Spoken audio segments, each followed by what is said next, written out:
காலையில் குழந்தைங்க எங்கள் வீட்டுக்காரர் எல்லாரையும் ஸ்கூலுக்கு அனுப்பிட்டு நான் என்ன பண்ணுவேன்னு பார்த்தீங்கன்னா, ஃபஸ்ட்டு வேலை இதுதான்.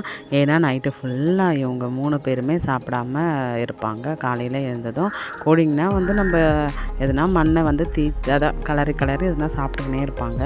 அது மாதிரி சரி காலையில் எல்லோரும் போனதும் அவங்களுக்கு தேவையான எல்லாமே வந்து எடுத்துன்னு வந்து அவங்க கூட கொஞ்சம் நேரம் உட்காந்து இந்த வெங்காயம் எல்லாம் குட்டி குட்டியாக சாப் பண்ணி போட்டுட்டு, அதுக்கப்புறம் வந்து கம்பு, கேழ்வரகு, அரிசி அது எல்லாமே வந்து இருந்தது. எல்லாம் டயானான்னு கூப்பிட்டதும் ஃபஸ்ட்டு வந்துட்டாங்க மேடம். எப்படா இவ எல்லாத்தையும் ரெடி பண்ணுவான்னு பார்த்துக்கினே இருந்தாங்க. அதுக்கப்புறம் நான் எல்லாத்தையும் கொஞ்சம் கொஞ்சமாக வச்சதும் வேறு யாரையுமே சாப்பிட விடல. அரிசி சாப்பிட்றா, அதுக்கப்புறம் பக்கத்தில் இருக்கிறவங்கள போய் விரட்டுறா.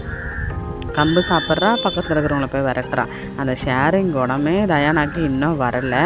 அதுக்கப்புறம் வந்து பார்த்திங்கன்னா வீட்டில் இந்த ப்ரெட்டு, வாழைப்பழம் மேங்கோ, ஸ்நாக்ஸ் கொடுத்து அனுப்பிச்ச மீதி எல்லாமே இருந்தது.